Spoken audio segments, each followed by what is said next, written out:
बिस्मिल्लाहिर्रहमानिर्रहीम। अस्सलाम वालेकुम दोस्तों, क्या हाल है। मैं आपका दोस्त सैयद अतीकुर रहमान रामपुर दवाखाना से अत्तारी ब्रदर्स चैनल पर आप लोगों का एक बार फिर बहुत बहुत स्वागत है। उम्मीद करता हूं कि आप लोग बखैरियत से होंगे, जहां भी होंगे बेहतर होंगे और मेरे बनाए हुए नुस्खों से ज़्यादा फ़ायदा उठा रहे होंगे, लोगों को फ़ायदा पहुंचा रहे होंगे। दोस्तों बहुत बहुत शुक्रिया आप लोगों का, जिस तरीके से आप मेरे चैनल को सब्सक्राइब कर रहे हैं। और फिर एक बार आपसे रिक्वेस्ट करता हूँ कि वीडियो पसंद आया करें, लाइक और शेयर किया कीजिए और सब्सक्राइब किया कीजिए। दोस्तों काफ़ी दिनों से मेरे पास एक सवाल आ रहा था, सर फैटी लीवर के ताल्लुक से कुछ बताइए, जिगर के अफ़ाल बहुत कमज़ोर हो चुके हैं। तो दोस्तों थोड़ी सी वजाहत कर दूं लीवर के, जिगर के, लीवर कह लें या जिगर कह लें, इसके बारे में कि लीवर का सिस्टम जो है ना वो बहुत ज़रूरी है, क्योंकि अगर ये गड़बड़ा जाएगा तो, क्योंकि इसकी कई ताकतें होती हैं, जैसे क़ुव्वत हाज़मे का भी काम करता है, क़ुव्वत माज़ का, क़ुव्वत जाज़िबा, कुल मिला के कई अफ़आल होते हैं, कई तरीके होते हैं जो कि वर्क करता है। अगर इसके वर्क करने में कहीं भी थोड़ी सी बहुत गड़बड़ पैदा हो जाती है तो बहुत मामला ख़राब हो जाते हैं। जैसे फॉर एग्ज़ाम्पल कि चेहरा आपका बहुत ज़्यादा भरभराहट यानी भरा भरा सा, मतलब एकदम लटका लटका सा रहता है। दूसरा ये समझ लीजिए प्यास ज़्यादा लगती है लेकिन भूख नहीं लगती है, सुस्ती रहती है, कमज़ोरी रहती है, बदन में खून बनने की प्रक्रिया जो होती है वो बिल्कुल एकदम सुस्त पड़ जाती है और बंदा जो पीला पड़ने लगता है। पेशाब के ताल्लुक से अगर हम मूत्र की बात करें तो जब बंदा पेशाब करता है तो पेशाब बहुत ज़्यादा गाढ़ा और उसमें बहुत ज़्यादा जलन और पीलापन आ जाता है, तबीयत गिरी गिरी रहती है, हड्डियों में जान निकल जाती है। और ये समझ लीजिए कि हमारे हर फील्ड में, यानी कि चाहे सेक्सुअल लाइफ हो हमारी, चाहे हमारी पारिवारिक जीवन हो, किसी भी मामलात में वह मामलात ख़राब होते चले जाते हैं और इसका खामियाजा हमारी बॉडी को भी भुगतना पड़ता है और आपको भी भुगतना पड़ता है। तो फैटी लीवर हो गया या जिगर की सुस्ती हो गई, लीवर कमज़ोर हो गया है, खून नहीं बन रहा है, तो इसको दुरुस्त करने के लिए बहुत ही बेहतरीन, बहुत ही लाजवाब यूनानी नुस्खा इंशाल्लाह आपके सामने पेश कर रहा हूँ। एक हमारे डॉक्टर साहब ने, उन्होंने सवाल किया था कि जनाब आप प्रैक्टिस तो इसमें यूनानी से करते हैं लेकिन आयुर्वेदिक बोलते हैं, तो खैर मैं आपसे कहना चाहूँगा कि यूनानी में और आयुर्वेदिक में फ़र्क क्या है। यूनानी और आयुर्वेदिक बनती तो सब जड़ी बूटियों से, लेकिन बनाने का मेथड, बनाने का तरीका दोनों का अलग है। जो चीज़, कुछ तरीक़ेकार ऐसे हैं जो यूनानी में ही इस्तेमाल होते हैं, आयुर्वेद में नहीं होते, और कुछ तरीक़ेकार ऐसे हैं जो आयुर्वेद में इस्तेमाल होते हैं, यूनानी में नहीं होते। बहरहाल मतलब हमें तो सवाब से है, चाहे यूनानी से हो चाहे आयुर्वेद से हो, लेकिन बहरहाल थोड़ी सी लैंग्वेज का फ़र्क होता है, ठीक है। जैसे मिसाल के तौर पर हम लीवर बोल रहे हैं उसको, तो उसको उसमें जिगर बोलते हैं, बस इस चीज़ का थोड़ा फ़र्क होता है, लेकिन काफ़ी फ़र्क होता है आयुर्वेद और यूनानी में। बहरहाल तो अल्हम्दुलिल्लाह मैं यूनानी और आयुर्वेदिक दोनों कंबाइन तरीके से आपको मैं बताने की कोशिश करता हूं, क्योंकि जो हिंदी जानने वाले हैं वो तो आयुर्वेद की ही लैंग्वेज समझते हैं और जो उर्दू जानने वाले हैं वो यूनानी की लैंग्वेज समझते हैं। बहरहाल वो एक मुझे शेर याद आ रहा है अल्लामा इकबाल साहब का कि मज़हब नहीं सिखाता आपस में बैर रखना, हिंदी है हम वतन है हिंदुस्तान हमारा। तो हम हिंदी भी हैं और अरबी भी हैं, सब इंशाल्लाह सारी भाषाएं हमारी हैं, इंशाल्लाह सब सीखने की कोशिश करेंगे। तो दोस्तों बहुत ही प्यारा नुस्खा, बहुत ही बेहतरीन नुस्खा। थोड़ा सा एक चीज़ और कहना चाहूँगा आपसे कि अभी ईद का आज अल्हम्दुलिल्लाह दूसरा दिन है, ठीक है। तो मैं बहुत सारे मैसेजेस मेरे पास इकट्ठे हो चुके हैं, उनका जवाब नहीं दे पाया हूँ। कम से कम 7000 मैसेज इकट्ठे हैं इस टाइम, तो जवाब मिलने में अगर देरी हो रही है तो बराए मेहरबानी माफ़ फरमाइएगा और मैं कोशिश करूँगा इंशाल्लाह जल्द से जल्द आप लोगों के जवाब दे दूँ। तो दोस्तों चलते हैं, ज़्यादा देर नहीं करते कि आप लोग बोलते हो बातें बहुत बनाता है ये हकीम। खैर बातें नहीं बना रहा हूँ, आपसे कुछ दिल लगी हो जाती है तो बस थोड़ा सा अच्छा लगता है। चलिए बहरहाल पेन कॉपी उठा लीजिए, बहुत ही प्यारा, बहुत ही बेहतरीन यूनानी इंशाल्लाह आपको नुस्खा बता रहा हूँ। बहुत ही पुराने बुज़ुर्ग हैं उनका नुस्खा है और मैं समझता हूँ कि बहुत ही लाजवाब है। पेन कॉपी उठाइए, इंशाल्लाह नुस्खा आपके सामने हाजिर है। चलते हैं नुस्खे की तरफ। तो लीजिए दोस्तों, आपके सामने हाजिर है वो 1 2 3 4 5 यानी कि 5 तरीके की दवा आपके सामने हाजिर है। इसमें एक दवा अभी मिस है, वो मुनक्का, उसके बारे में सभी जानते हैं, इंशाल्लाह मैं बता दूंगा। तो चलिए दोस्तों शुरू करते हैं फिर। तो सबसे पहले हम इसकी जान लेते हैं क्या क्या चीज़ हमारे पास। देखिए सबसे पहले हमारे पास ये है बिरंजासिफ। ये छोटे छोटे तुख्म होते हैं, जैसे आपके गेहूं में घुन लग जाता है तो उसकी हालत ऐसी हो जाती है, तो ये बिरंजासिफ, मतलब गेहूं नहीं है, इसको बिरंजासिफ बोलते हैं। और भी जो लैंग्वेज है इंशाल्लाह मैं आपको डिस्क्रिप्शन में बता दूंगा कि और लैंग्वेज में इसको क्या क्या बोलते हैं, हिंदी में क्या बोलते हैं, तो फ़ारसी में क्या बोलते हैं इंशाल्लाह, ठीक है। और दूसरा हमारे पास देखिए यह है गुल बनफशा।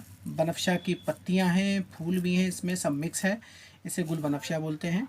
और आ जाइए अब हमारे पास। देखिए एक चीज़ मेरे पास समय मौजूद नहीं है, मुनक्का। मुनक्के के बारे में लोग सभी जानते हैं, मुनक्का आपने जानते ही होंगे। मैं इंशाल्लाह फ़ोटो भी दिखा देता हूँ। तो ये देखिए, ये मुनक्का है, ठीक है, मुनक्का है हमारा। और आ जाइए हमारे पास फिर ये है बादियान। इसको आम भाषा में इसको सौंफ कहते हैं। ये आपने अक्सर पान में भी डाल के खाते हैं, बिरयानी बनती है तो उसमें अखनी में भी काम आता है। ये सौंफ है, इसको हम बादियान कहते हैं। आ जाइए फिर हमारे पास है गाउस ज़बा। तो गाउस ज़बा एक प्रकार की, ये देखिए, ये पेड़ होता है, पौधा होता है। इसमें से ये बहुत ही जैसे मछली जैसे सूख जाती है ना, सेम एज इट इज़ होते हैं। इसमें छोटे छोटे कांटे होते हैं। ये गाउस ज़बा कहलाता है। और आ जाइए फिर हमारे पास फिर ये है हमारे पास मको। मकुइया भी बोलते हैं इसको। बहुत इसके गांव देहातों में बहुत ज़्यादा पेड़ पाए जाते हैं। मको की सब्ज़ी भी खाई जाती है, मुकैया भी बोलते हैं। बहरहाल इसको हम मको बोलते हैं। तो ये चीज़ हमारे पास देखिए हाजिर हैं। अब इनको लेना कितना कितना है, तो सबसे पहले हम बात करते हैं बिरंजासित की। तो बिरंजासित को जो हमें लेना है वो लेना है 60 ग्राम। 60 ग्राम बिरंजासित लेना है हमें। गुल बनफ्शा आ जाइए, बनफ्शा की पत्ती ये आपको लेनी है 7 ग्राम, 7, ठीक है, 7 माशा कह लें, 7 ग्राम कह लें, बराबर ही है। 7 ग्राम आपको लेनी है। फिर आ जाइए हमारे पास मुनक्का। मुनक्का मेरे पास, मैंने फ़ोटो दिखाई दिया आपको। मुनक्का के जो लेने हैं आपको 9 दाने लेने हैं, मुनक्के के 9 दाने। और इसके बाद आ जाइए आप बादियान। तो बादियान पे जब हम पहुंचते हैं, यानी सौंफ, सौंफ को भी हमें लेना है 60 ग्राम। 60 ग्राम आपको लेना है, सौंफ भी 60 ग्राम लेनी है आपको, ठीक है। गाउस ज़बा पे आ जाइए। गाउस ज़बा भी आपको लगभग सेम ही लेनी है, 60 ग्राम आपको गाउस ज़बा लेनी है। मको खुश्क यानी कि सूखी हुई मको लेनी है आपको, ठीक है। मको भी जो लेनी है वो आपको 60 ग्राम लेनी है। तो 1 2 3 4 5 और एक मुनक्का हमारा 6। तो ये 6 चीज़ें आपको लेने के बाद इसको रात को आपको भिगो देना है। कम से कम थोड़ा गुनगुने पानी में भिगो देंगे तो और भी बढ़िया है, ताकि इसका अज्जा, इसका जुज़ जो है आपके पानी के अंदर आ जाए। तो गुनगुने पानी में इसको रात को भिगो दें। और कितना पानी लेना है, तो कम से कम 1 गिलास पानी लीजिएगा, ठीक है। 1 गिलास पानी आप रात को सोते वक्त इसको भिगो दें आप इसको। और सुबह को मल छान कर, सुबह को इसको अच्छी तरीके से मल लेना है, छान लेना है। और एक दवा हमारी और आती है, उसे कहते हैं शरबत बनफ्शा, ठीक है, शरबत बनफ्शा। वो मैं अभी 1 मिनट आपको दिखा देता हूँ कि शरबत बनफ्शा होता कैसा है। तो दोस्तों मैं आपको दिखाने जा रहा हूँ शरबत बनफ्शा। तो ये देखिए शरबत बनफ्शा है, और ये दहलवी अंबर कंपनी का है। आप हमदर्द का भी ले सकते हैं, किसी भी कंपनी का आप शरबत बनफ्शा ले सकते हैं। तो जैसा कि मैंने आपको बताया कि इन दवाओं को रात को 1.5 गिलास गुनगुने पानी में आपको भिगो के रख देना है। सुबह को उसको मल छान लेना है, बिल्कुल अच्छी तरीके से मल छान कर इसके अंदर 4 चम्मच शरबत बनफ्शा, यानी जो मैंने आपको अभी दिखाया है, ये 4 चम्मच आपने इसके अंदर डालने हैं। 4 टेबल स्पून, ठीक है, टेबल स्पून लेना है, ढक्कन नहीं लेना है, ठीक है। ढक्कन में लोग बहुत से डाल लेते हैं, ढक्कन नहीं लेना है आपको। 4 टेबल स्पून शरबत बनफ्शा डालना है, उसको घोलना है अच्छी तरीके से, और उसको सुबह को खाली पेट पी लेना है। जो आपकी दवा बची, फोकस बचा, यानी जो एक बार इस्तेमाल हो चुकी है, उसको फिर दोबारा इसी तरीके से आपको 1 से 1.5 गिलास पानी में आपको गुनगुने पानी में इसको भिगो के छोड़ देना है।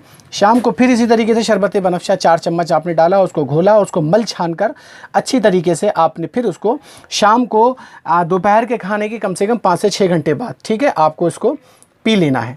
तो इस तरीके से दोनों टाइम आप यूज़ करिए, और यकीन मानिए इंशाल्लाह फैटी लीवर हो या जिगर का कोई भी मामला हो, लीवर की कोई भी दिक्कत हो, लीवर सोरासिस भी हो, और इसके अलावा बाज़ टाइम ऐसा होता है लीवर में गांठें पड़ जाती हैं, लीवर में ज़ख्म भी हो जाता है, ब्लडिंग का सर्कुलेशन बिगड़ जाता है, खून नहीं बनता है, तो उसमें बिल्कुल ज़रूर आप इसको रेगुलर इस्तेमाल करिए। मैं ये नहीं कह रहा हूँ कि आपसे, मैं झूठ नहीं बोलता हूँ कि साहब आप 2 दिन इस्तेमाल करिए, 2 दिन में फ़र्क देखिए, थंबनेल में ऐसा नहीं डालता हूँ, ठीक है।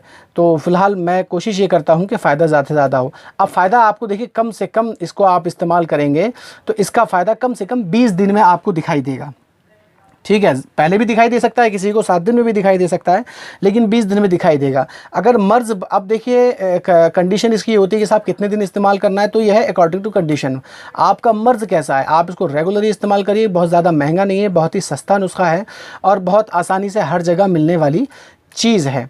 तो इंशाल्लाह आप इसको इस्तेमाल करिए, बहुत ही ज़बरदस्त फ़ायदा होगा। अच्छा, इसके अंदर परहेज़ किस चीज़ का करना है, तो तला भुना मांस, मच्छी, अंडा, गोश्त वगैरह इन सब से आपको बिल्कुल अवॉइड करना है, बिल्कुल परहेज़ करना है, ठीक है। चावल से आपको थोड़ा परहेज़ करना है। ख़ास करके आपको ग़िज़ा में जो लेना है वो शोरबा, यानी किसी भी सब्ज़ी का शोरबा ले लीजिए, या अगर मांस मच्छी का शौकीन है तो शोरबा आप ले सकते हैं उसका, और चपाती यानी कि बहुत पतली रोटी लीजिए, और शलजम लीजिए, शलजम खा सकते हैं। चुकंदर है, चुकंदर की सब्ज़ी खाइए, शलजम का जूस निकाल के पीजिए, चुकंदर है, चुकंदर का अर्क निकाल के पीजिए और इसकी सब्ज़ियां खाइए, तो इंशाल्लाह जिगर के लिए बहुत ही ज़बरदस्त, बहुत ही नायाब तरीके से आपको इंशाल्लाह ये फ़ायदा पहुंचाएगा। तो दोस्तों उम्मीद करता हूँ इंशाल्लाह बात समझ में आ गई होगी। कोशिश करूँगा कि डिस्क्रिप्शन में इन दवाओं के नाम मैं हिंदी में, इंग्लिश में और जिस भाषा में मुझे मालूम होगा इंशाल्लाह मैं कोशिश करूँगा निकालने की, आप लोगों तक पहुँचाने की फुल तरीके से इंशाल्लाह कोशिश करूँगा। शरबत बनफ़शा आपने देख ही लिया है, तो बनाइए और फ़ायदा उठाइए, और कमेंट्स में ज़रूर, कमेंट बॉक्स में ज़रूर कीजिए, चाहे नेगेटिव आए चाहे पॉजिटिव आए। मैं चीज़ से नहीं घबराता कि मैंने नुस्खा बताया और फ़ायदा नहीं हुआ, मैं उसमें फिर सर मैं देखता हूँ कि भाई फ़ायदा क्यों नहीं हुआ। अगर देखिए 100 में से 80 लोग इस्तेमाल कर रहे हैं, 100 में से 80 लोगों को फ़ायदा हो रहा है, तो मेरा नुस्खा कामयाब है, और इससे कम नीचे आ रहा है तो उसमें मुझे थोड़ी सोचने की ज़रूरत पड़ती है। तो दोस्तों बहरहाल बग़ैर किसी सोचे समझे अपने इस भाई को दुआओं में याद रखिए, और आप लोगों को बिलखुसूस आप लोगों को ईद की बहुत बहुत मुबारक हो। ठीक है, नेक्स्ट वीडियो के लिए इजाज़त दीजिए, तब तक के लिए खुदा हाफिज़, शब खैर, गुड नाइट।